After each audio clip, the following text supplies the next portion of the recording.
Bienvenidos. En esta clase vamos a hablar de ecología.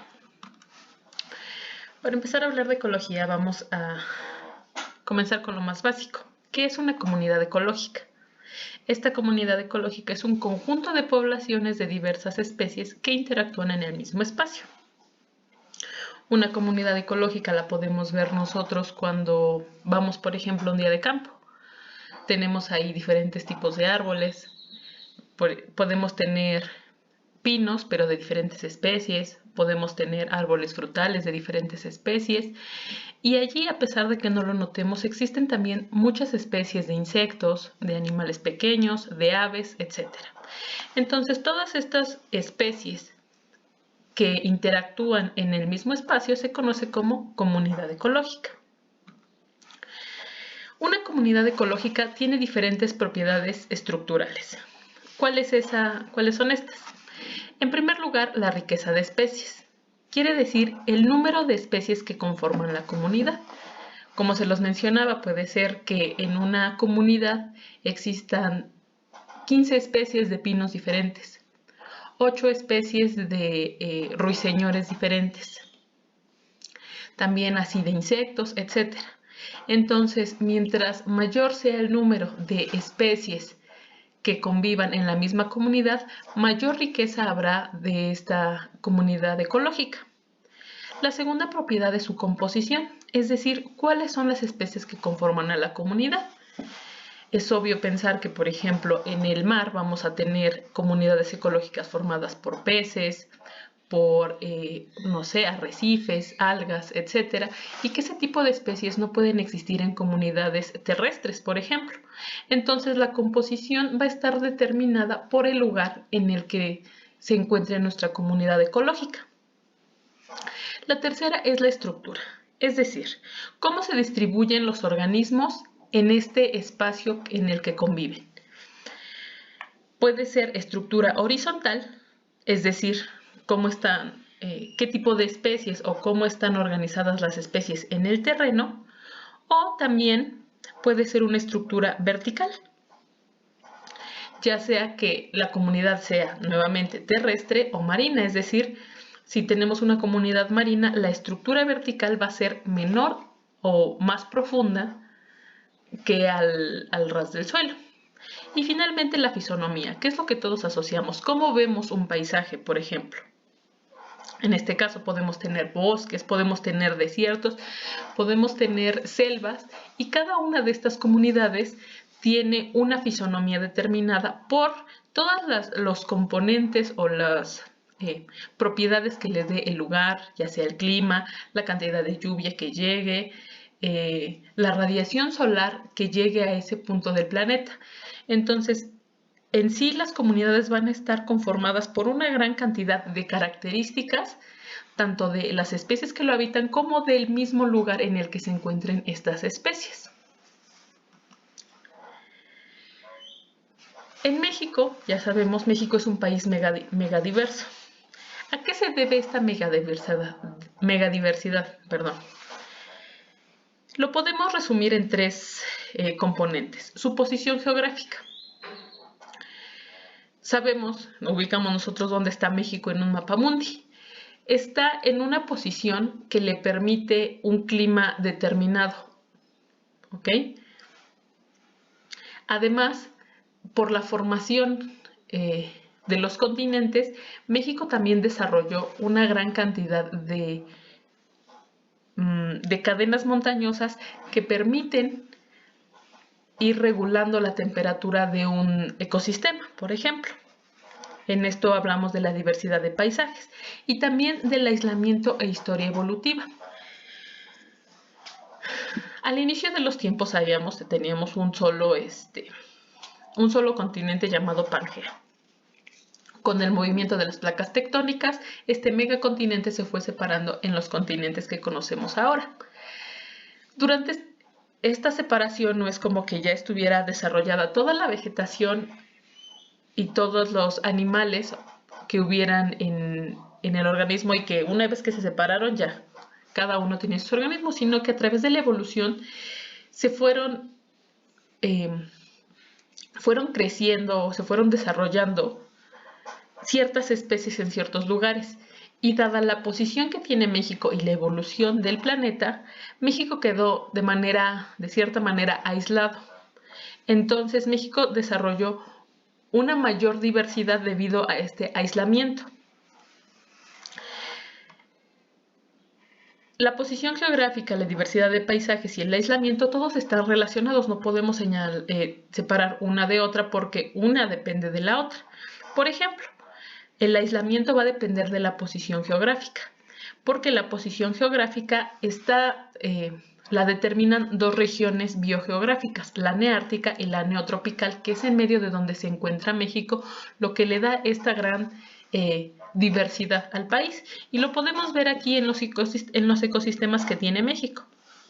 En México tenemos desde matorrales, aquí arriba en la parte norte del país, los bosques templados en las sierras, las selvas secas, las selvas húmedas que tenemos, por ejemplo, en Yucatán, en toda esta península, en Tabasco, los pastizales, los bosques nublados, el manglar, que ya sabemos que tenemos aquí en toda esta costa, y además tenemos una gran cantidad de cuerpos de agua en el país.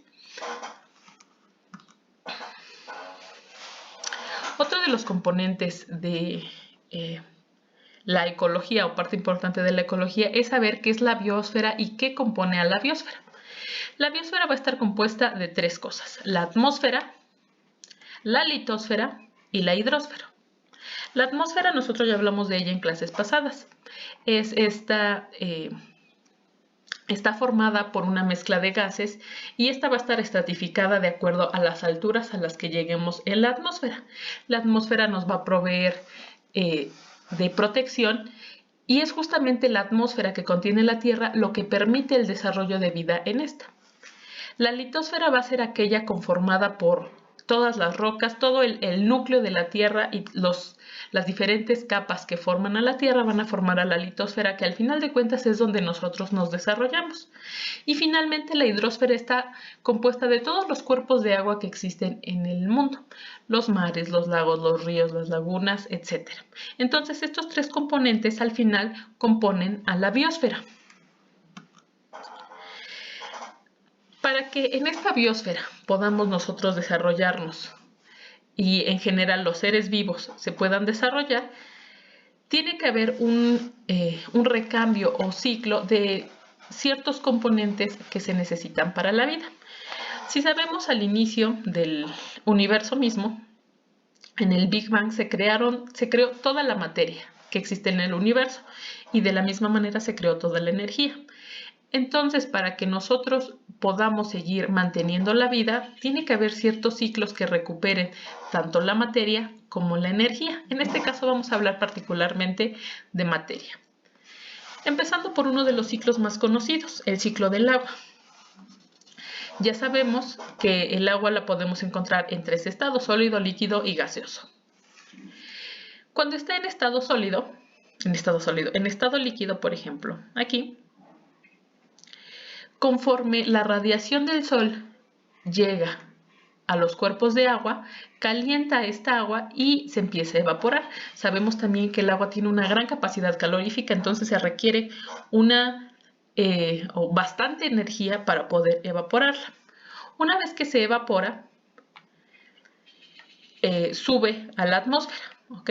Sabemos que en la atmósfera nosotros tenemos cambios de temperatura dependiendo de las zonas de la atmósfera en las que estemos. Llegada a determinada altura, esta atmósfera enfría el agua lo suficiente para condensarla y forma así las nubes. Una vez que el agua está en las nubes, de acuerdo a la zona geográfica y al clima que haya allí, puede haber una precipitación, es decir, del estado gaseoso que tenemos aquí en las nubes, puede caer nuevamente en forma de lluvia. Esta lluvia, además de caer directamente a los cuerpos de agua, se puede filtrar. Tenemos pozos subterráneos, por ejemplo. Puede caer en montañas y escurrir en forma de ríos. Y también tenemos que tener en cuenta que los árboles, o en general los organismos, pueden liberar vapor de agua también, lo cual contribuye nuevamente a todo este ciclo. Estos ciclos, y los que vamos a ver a continuación, se conocen como ciclos biogeoquímicos. Y justamente en lo que participan es en mantener un equilibrio entre la liberación de ciertos componentes y la recaptura, porque al final de cuentas siguen siendo de vital importancia para la generación de organismos. Muchos de estos ciclos biogeoquímicos se ven alterados por la actividad humana. ¿Okay? Y vamos a ver que eso va a tener repercusiones al final en toda la ecología a nivel mundial. El siguiente ciclo es el del fósforo. El fósforo es necesario para los organismos, pues compone gran parte de compuestos conocidos como hidroxiapatita, los cuales forman tanto los huesos como los dientes y además tienen otras funciones reguladoras en el organismo. Los organismos no pueden obtener el fósforo, por ejemplo, comiendo tierra, digamos. Al final todos estos minerales se encuentran justamente en la corteza, pero para que se puedan ser absorbidos debe haber una serie de pasos para que puedan llegar a nuestro organismo y cumplan las funciones que deben tener. Nuevamente, el fósforo lo vamos a encontrar aquí, en las rocas, ¿ok? Va a estar como ion fosfato. Una vez que empieza a llover, y nuevamente vamos a recurrir a ver que todos estos ciclos biogenómicos se unen en cierta manera, cae la lluvia y entonces esa lluvia empieza a desgastar las piedras que contienen al fósforo. Este fósforo a su vez es arrastrado a los cuerpos de agua, por ejemplo aquí vamos a tener los fosfatos en solución. Una vez en solución existen organismos que pueden tomar este fosfato que tenemos aquí. Estos organismos que tomen el fosfato aquí van a ser comidos por organismos más grandes, etc. Esto debido a las cadenas tróficas. Finalmente nosotros podemos consumir, no sé, carne de animal y vamos a estar consumiendo el fosfato que ya estuvo pasando a través desde la roca, a la lluvia, al agua, a todos los organismos de la cadena trófica para que pueda llegar a nosotros de una forma que nosotros lo podamos absorber, asimilar y que lleve a cabo su función. ¿Cómo regresa el fósforo nuevamente a entrar al ciclo? Bueno, existen hongos y bacterias que van a descomponer la materia biológica de la que nosotros estamos compuestos.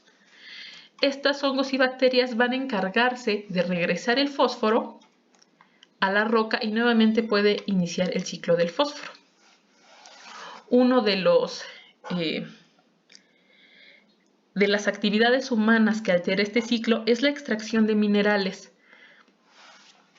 Dado que nosotros sabemos que el fósforo se encuentra en las rocas y para la extracción de minerales vamos a estar removiendo estas rocas, se ve alterado este ciclo, ya sea que se libere de más el fósforo en ciertas zonas o que no se libere, dado que se están removiendo todas las rocas que contengan al fósforo. Al final estamos alterando este ciclo biogeoquímico.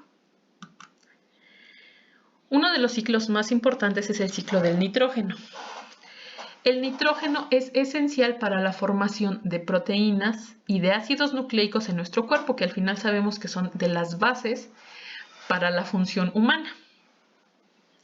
El nitrógeno se encuentra en gran medida en la atmósfera, como un gas, N2. Nosotros no podemos tomar al nitrógeno gaseoso para incorporarlo a nuestro organismo y que lleve a cabo sus funciones. De la misma manera que el azufre debe sortear ciertos pasos para que llegue a nosotros. Existen organismos o microorganismos que pueden absorber este nitrógeno. Una vez que esos microorganismos absorben el nitrógeno, las plantas que tengamos aquí, que estén cerca de estas bacterias, van a ayudar a fijar el nitrógeno. Fijar quiere decir que pasa del nitrógeno atmosférico a nitrógeno que va a estar en la litosfera, en el suelo. Las plantas que fijan nitrógeno van a producir amonio. Además, esta producción de amonio, aquí por la raíz de las plantas, va a estar ayudada de la acción de bacterias que desnitrifican. Estas bacterias van a formar nitratos y nitritos. Nuevamente, una vez que las plantas ayudaron a fijar el nitrógeno, estas plantas absorben nitrógeno para que también lleven a cabo sus funciones. Las plantas pueden ser comidas por animales y nuevamente entra en la cadena trófica, y el consumo de plantas y animales nos va a proporcionar este aporte de nitrógeno que nosotros necesitamos para nuestras actividades. Los animales, por ejemplo, en sus desechos van a contener nitrógeno que, al ser descompuesto por bacterias, nuevamente lleva al inicio del ciclo del nitrógeno. Además, existen, junto con las bacterias que fijan nitrógeno, aquellas que se llaman desnitrificantes, las cuales van a hacer lo inverso, van a tomar el nitrógeno que existe aquí en la litosfera y lo van a liberar en forma de nitrógeno gaseoso para regresarlo a la atmósfera. Y este ciclo se va repitiendo. En el uso, por ejemplo, de fertilizantes se utiliza esto. Fertilizantes de nitrógeno que compensan la pérdida de nitrógeno debido a la sobreexplotación del terreno. Entonces, el terreno pierde todas las propiedades que le dan las plantas, que le dan las bacterias nitrificantes, y entonces se tiene que agregar de manera externa, en el caso de los fertilizantes. Sin embargo, este abuso de los fertilizantes nuevamente interrumpe al ciclo biogeoquímico del nitrógeno. El ciclo del carbono es el siguiente. El carbono es uno de los elementos de mayor proporción en toda la composición de la Tierra en general. El carbono ya sabemos que es base para cualquiera de las biomoléculas que vimos, tanto las proteínas como los azúcares, como los ácidos nucleicos y los lípidos. Todos estos están formados de estructuras de carbono. Es por eso que es esencial que nosotros obtengamos el carbono necesario y mantengamos este ciclo de equilibrio entre el carbono que está liberado y el carbono que nosotros estamos absorbiendo. En general, el carbono se encuentra en mayor proporción en la litosfera y en la hidrosfera, ¿okay? En menor proporción se encuentra en la atmósfera. Esto como gas conocido como dióxido de carbono. Debido a la fotosíntesis de plantas o de algas o de fitoplancton, las plantas pueden absorber el dióxido de carbono, con ayuda de la luz lo transforman en energía y liberan así el oxígeno. Además de oxígeno, por la respiración también van a liberar una parte de dióxido de carbono. Lo mismo sucede con los animales y con los humanos en general. Nosotros, al respirar, vamos a estar liberando dióxido de carbono que se incorpora a la atmósfera. Las plantas, una vez que ya absorbieron este carbono y formaron todas sus estructuras, se descomponen, y entonces esta descomposición puede pasar a carbono de combustibles fósiles como el petróleo. Estos combustibles se pueden utilizar para obtener energía, y esta energía, pues ya sabemos, se utiliza, por ejemplo, en fábricas de centrales eléctricas, o por las emisiones de vehículos, va a liberar nuevamente dióxido de carbono.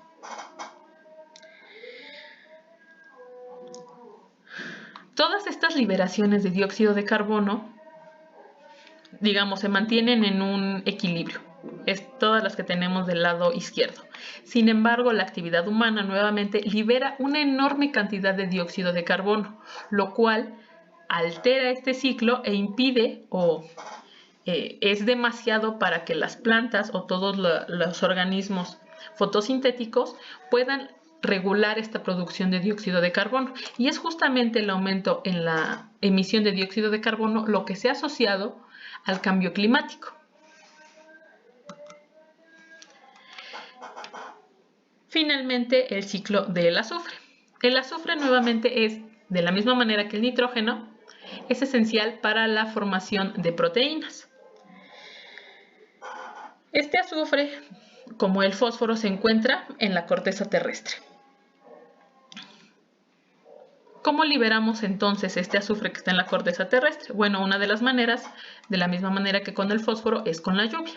Esta lluvia empieza a erosionar las rocas y libera así el azufre. El azufre puede irse al océano o puede filtrarse a la litosfera. Allí las plantas van a utilizar sales de sulfato generadas por azufre, sulfato de hidrógeno y materia en descomposición para su crecimiento. Esto ayudado por los animales, en este caso por la liberación de materia orgánica.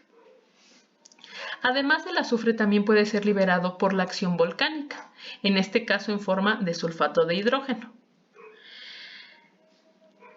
En la atmósfera, el sulfato de hidrógeno puede ser interconvertido en diferentes especies de nitrógeno. Sin embargo, la actividad humana nuevamente incrementa estas emisiones de productos con azufre, los cuales se pueden unir a la lluvia y generar un efecto conocido como lluvia ácida, los cuales tienen efectos deleterios para el planeta. Lo hemos visto, por ejemplo, en las esculturas, en las estatuas que se encuentran al aire libre.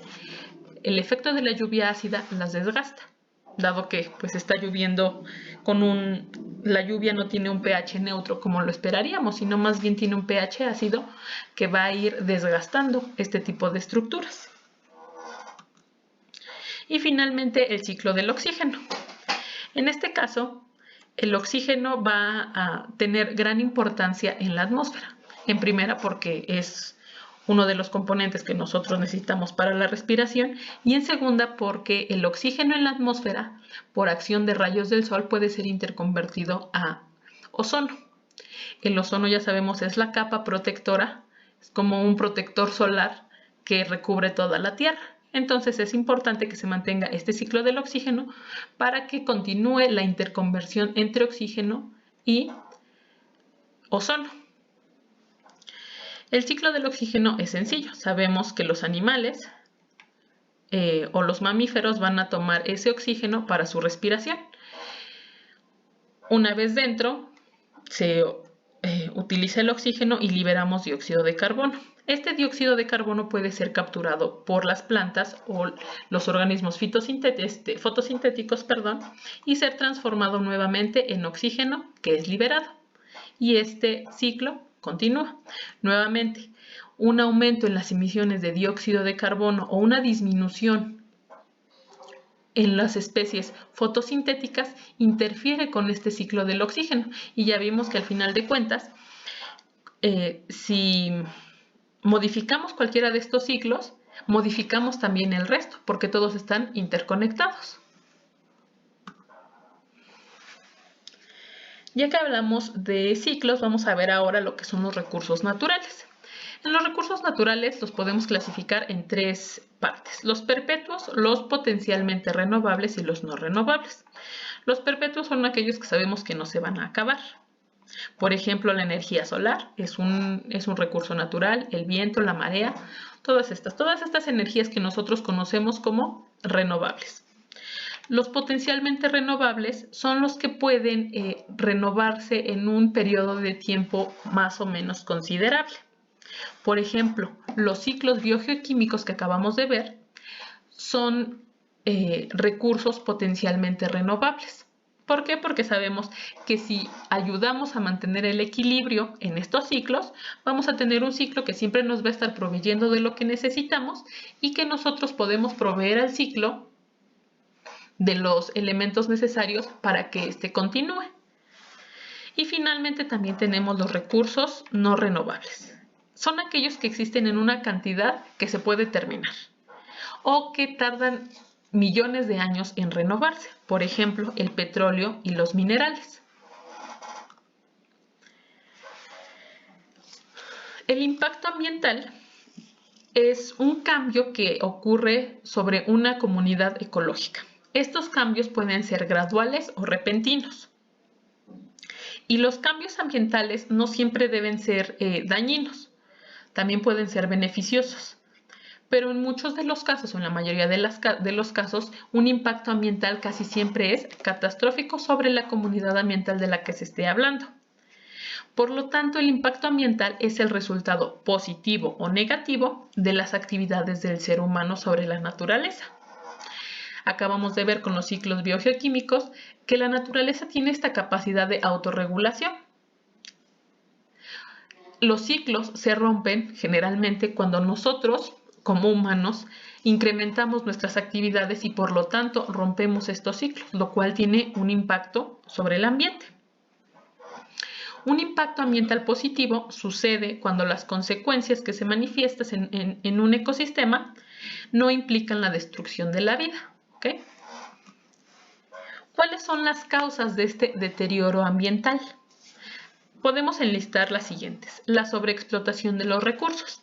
Ya vimos que tenemos 3 tipos de recursos. Sin embargo, como sociedad nosotros dependemos mucho o nos hemos hecho dependientes, aunque no es necesario, de recursos no renovables como el petróleo. Existiendo recursos renovables como la energía solar, la energía eólica o la fuerza del agua, nosotros seguimos recurriendo a aquellos recursos no renovables, lo cual los sobreexplota y nuevamente tiene repercusión en los ciclos biogeoquímicos.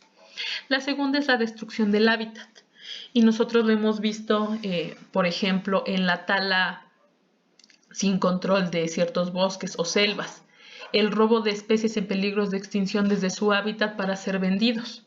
Todo eso destruye el hábitat porque al final de cuentas está interrumpiendo los ciclos naturales. Otra es la introducción de especies exóticas, contrario a lo que vemos aquí en la destrucción del hábitat. Entonces, sacamos especies de su hábitat para llevarlos a otro totalmente nuevo. Y no solo hablamos de animales que nosotros conocemos como especies exóticas, ¿no? Como un jaguar, o loros o tucanes, sino también de especies vegetales, porque muchas veces nosotros queremos tener un árbol de cierto tipo de árbol que sabemos que no crece en nuestra localidad, pero aún así lo tomamos y lo llevamos y no sabemos que ese árbol puede interrumpir los ciclos que ya están regulados en nuestra área. Entonces, la introducción de especies exóticas también causa el deterioro ambiental. No sabemos si ese árbol puede llevar una plaga para la que el resto de nuestra vegetación no sea resistente. Otra de las causas es el aislamiento. ¿A qué nos referimos con aislamiento? Por ejemplo, no sé si alguna vez han visto estos videos donde los animales mueren en las carreteras porque necesitan cruzar de un lugar al otro porque esta carretera quedó justo en medio de su hábitat y necesitan llegar al otro lado porque en ese lado se encuentra el lugar donde desovan, por ejemplo, el lugar de reproducción, etc. Entonces, el hecho de aislar geográficamente a una comunidad ecológica puede generar tanto la destrucción del hábitat como la sobreexplotación de los recursos. Y finalmente, una de las causas que nosotros conocemos para el deterioro ambiental es la contaminación ambiental, tanto del agua, del aire y del suelo. Todas este deterioro ambiental lo podemos relacionar a 2 causas humanas. Una es el crecimiento poblacional. Sabemos que nosotros como personas necesitamos de ciertos recursos para nuestro desarrollo normal. Sin embargo, estamos llegando a un punto en que la Tierra ya no puede proveer esos recursos para cada uno de los seres humanos que lo poblamos. Si bien nosotros podemos decir, no, pues es que hay mucho terreno de cultivo, o no, hay muchas selvas, debemos entender que en realidad todas esas selvas o todos esos bosques tienen que proveer todos los recursos para todos los seres humanos y no simplemente para los humanos que vivan en cierta zona.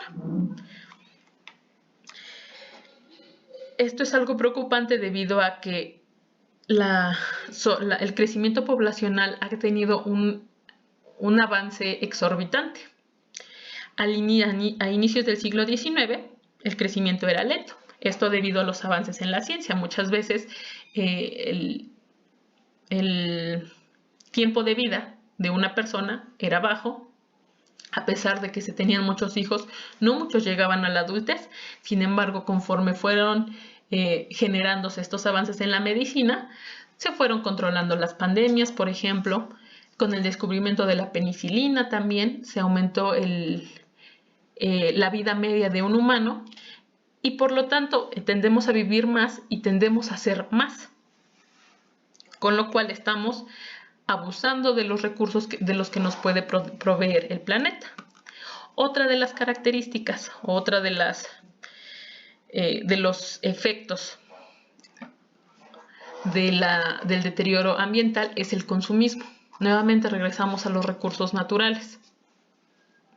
Muchas veces nosotros consumimos cosas sin de verdad necesitarlas y no tomamos en cuenta que en realidad los recursos que se utilizaron para producir cierta cosa que nosotros consideramos desechable ya no pueden ser renovados. Por ejemplo, con el uso de unicel. El unicel viene del petróleo.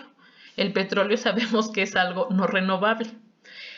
Entonces, el hecho de comprar 20 bolsas de platos para una fiesta, 20 bolsas de platos desechables para una fiesta y que solo tengan un periodo de uso útil de unas horas, nos tiene que hacernos considerar cómo estamos consumiendo y qué es lo que estamos consumiendo.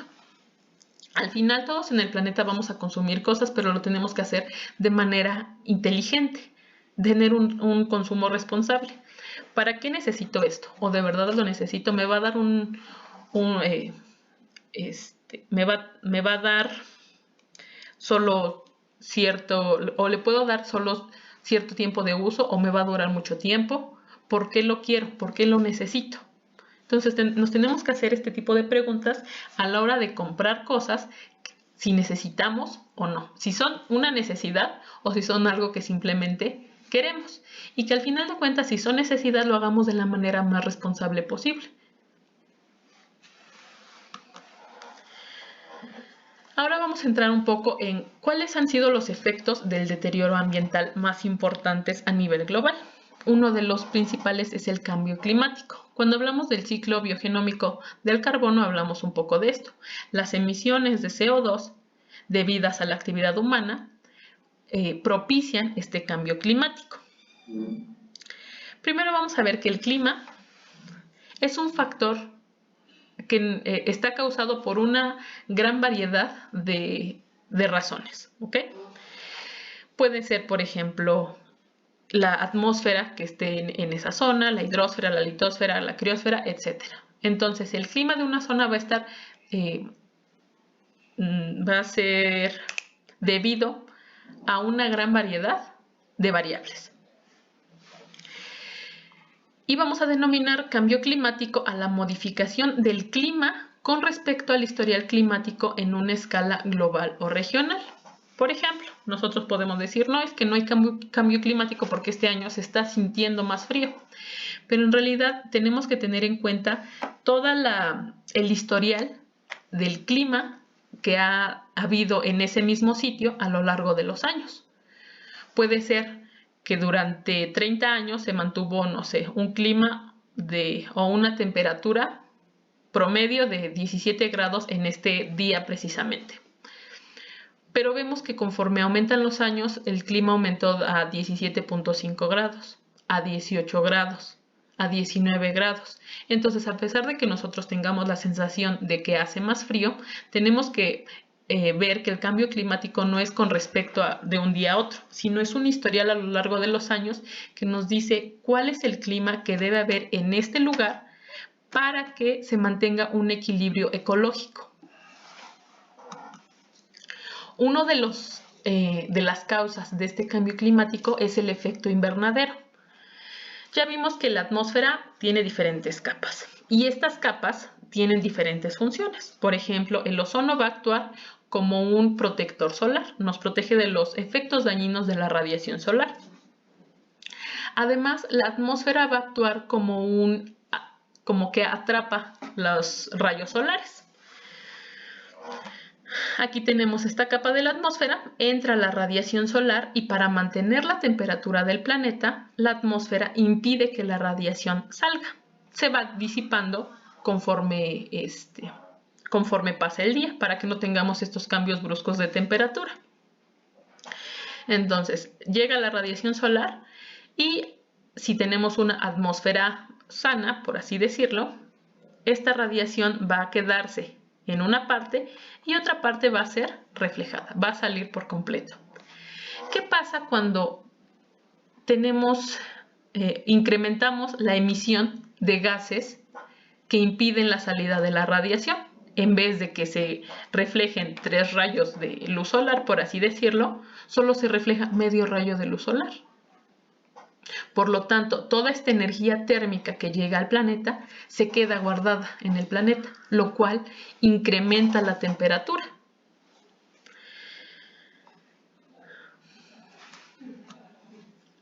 ¿Qué consecuencias tiene este efecto a nivel global? La primera es el aumento de la temperatura de los océanos. Sabemos que el agua tiene una gran capacidad calorífica. Eso quiere decir que puede absorber una gran cantidad de calor sin cambiar de estado. Por eso actúa como un regulador de la temperatura. ¿Ok? Entonces, en el día, no sé, pongamos que estamos en Veracruz y en el día le está llegando la radiación solar al mar. Este mar se calienta y conforme va avanzando el día y la radiación solar se acaba, debido a que llegamos a la noche, esta radiación solar guardada en el mar empieza a salir y mantiene una temperatura constante. ¿Qué pasa cuando está llegando más radiación solar? Pues los mares empiezan a calentar más y tardan más en llegar a un equilibrio térmico. Por lo tanto, este aumento de la temperatura de los océanos puede también repercutir en los glaciares, por ejemplo. Se empiezan a derretir los glaciares, aumentan los niveles del mar, aumentan la temperatura del mar. El cambio en la distribución y abundancia de algunas especies animales y vegetales. Nuevamente sabemos que cierta planta se da en cierto lugar porque tiene una temperatura templada. ¿Qué pasa si se incrementa la temperatura? Esta planta no puede resistir este cambio de temperatura y se muere. Por lo tanto, estamos perdiendo este tipo de especies. O por el contrario, se vuelven resistentes y empiezan a sobrepoblar una cierta área. Por lo tanto, cambiamos la distribución y la abundancia de especies tanto animales como vegetales. La afectación en la producción agrícola. ¿Esto por qué? Porque el calentamiento global afecta también al ciclo del agua. Y este ciclo del agua va a determinar la cantidad de lluvia que caiga en cierta zona. Por lo tanto, si empezamos a afectar el ciclo del agua, puede que ya no haya tanta lluvia. Por lo tanto, haya pérdidas o empiece la desertificación de ciertos lugares. La pérdida de la salud de los humanos, debido a todas estas consecuencias que acabamos de ver. El aumento de las precipitaciones. Por el contrario, puede haber zonas en las que en realidad no debería llover porque la vegetación que hay ahí evolucionó de manera que no necesita esa lluvia, pero que por el aumento de la temperatura también aumente la lluvia y nuevamente haya pérdida de especies animales y vegetales, aumente el nivel del mar, etc. Y finalmente también las sequías frecuentes en algunos lugares, nuevamente por la afectación al ciclo del agua. Otra de las causas o de los efectos del deterioro ambiental es el agotamiento de la capa de ozono. Ya sabemos que a cierta altura entre la troposfera y la estratosfera tenemos al ozono. El ozono es una especie de oxígeno que nos ayuda a reflejar, por así decirlo, los rayos o la radiación ultravioleta que llega del sol. La capa de ozono es en realidad tiene cierta densidad tiene cierta anchura, por así decirlo, a lo largo del mundo. Sin embargo, la liberación de gases como los clorofluorocarbonos que se utilizan en la producción de sprays de aerosoles genera una destrucción de este ozono. ¿Okay? Entonces, si teníamos antes una capa que medía 30 kilómetros de altura, ahora mide 10 kilómetros de altura, lo cual permite la entrada de radiación ultravioleta. Y además, esto también va a permitir se ve interconectado con el calentamiento global. La Tierra empieza a recibir una mayor cantidad de radiación solar, lo cual va a empezar a afectar tanto a la capa de ozono como al calentamiento global. Se han, a lo largo de la historia, desde el descubrimiento de este adelgazamiento en los polos de la capa de ozono, se han propuesto a nivel mundial protocolos que, en el que los gobiernos ¿cómo se dice? Ay, se me fue la palabra. En que los gobiernos dicen, sí, estoy de acuerdo, estamos destruyendo la capa de ozono, entonces vamos a legislar de manera que se libere la menor cantidad de clorofluorocarbonos al ambiente. Sin embargo, como podemos ver en esta imagen, en realidad el agujero en la capa de ozono pues no ha disminuido con respecto a lo que se ha hecho, a las acciones políticas que se han tomado. A pesar de eso, sí se han reducido la producción de clorofluorocarbonos en un 70% y se espera que aproximadamente los cambios o la recuperación de la capa de ozono se dé a partir del año 2050 si se siguen este tipo de actividades. Finalmente, la deforestación. Esta deforestación es el proceso por el cual desaparece la vegetación. Particularmente hablamos de bosques y selvas porque son los que mayor vegetación contienen. Y esta deforestación generalmente se debe a actividades humanas, como la agricultura y la industria maderera. ¿Cómo es que se reduce la área de un bosque? Esto puede llevarse a cabo mediante dos procesos. La deforestación es el más importante.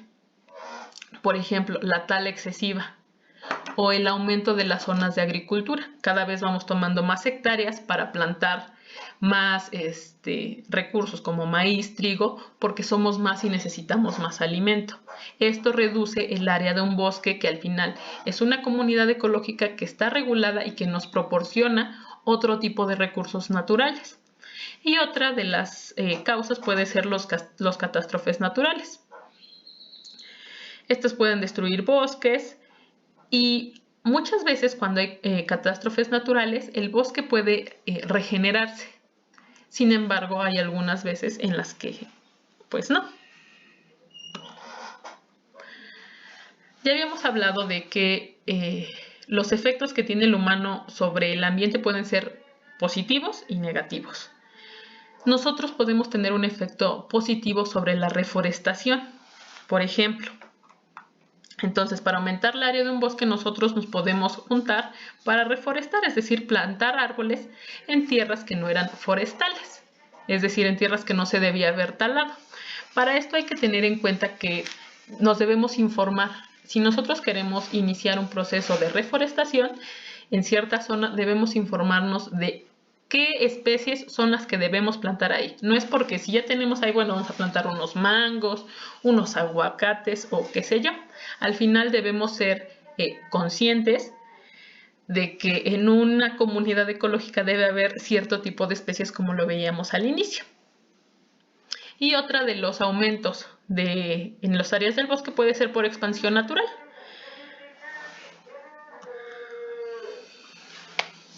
La pérdida de la biodiversidad es otro de los efectos del humano sobre la ecología. Ya sabemos que la diversidad va a ser toda esta comunidad ecológica que nosotros conocemos. Entonces, a pesar de que nosotros digamos, no, pues se extinguió, por ejemplo, este ratón, pero este ratón controlaba plagas o era alimento de otro tipo de animales, o este animal ayudaba a la nitrificación del suelo, por ejemplo. Entonces, con la pérdida de un solo elemento de una comunidad, se rompe el balance de esta comunidad.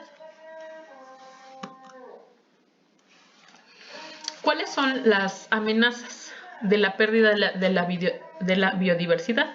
La primera es la modificación y pérdida de su hábitat. Nuevamente, nosotros empezamos a tomar tierras que antes no eran para agricultura, justamente para agricultura, y empujamos a los animales a que se vayan de esas tierras. Entonces pierden su hogar. La sobreexplotación de las especies, nuevamente. Por ejemplo, la cacería no controlada, la tala ilegal, etc. Y el tráfico de especies, como lo habíamos visto hace un rato.